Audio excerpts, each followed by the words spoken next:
প্রথমে স্মরণ করি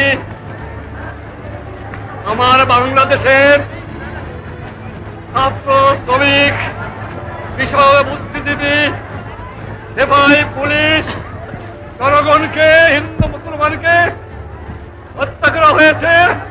তাদের আত্মার মঙ্গল কামনা করে এবং তাদের প্রতি শ্রদ্ধা নিবেদন করে আমি আপনাদের কাছে দু এক কথা বলতে চাই।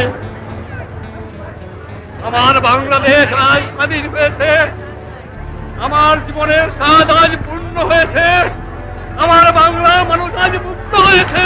বাংলার ছেলেরা, বাংলার মায়েরা, বাংলার কৃষক, বাংলার শ্রমিক, বাংলার বুদ্ধিজীবী যেভাবে সংগ্রাম করেছে, আমি কারাগারে বন্দী ছিলাম, ফাঁসি কাটতে যাবার জন্য প্রস্তুত ছিলাম, কিন্তু আমি জানতাম আমার বাঙালিকে কেউ দাবায় রাখতে পারবে না, আমার বাংলার মানুষ স্বাধীন হবে।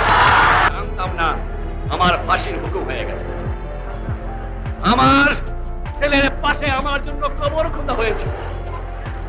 আমি প্রস্তুত হয়েছিলাম, বলেছিলাম আমি বাঙালি, আমি মানুষ, আমি মুসলমান, একবার মরে দুইবার মরে না। আমি বলেছিলাম আমার মৃত্যু আসে থাকে যদি আমি হাসতে হাতে যাব, আমার বাঙালি জাতকে অপমান করে যাব না, তোমাদের কাছে ক্ষমা চাইব না। আমি জানতাম না আপনাদের কাছে আমি ফিরে আসবো।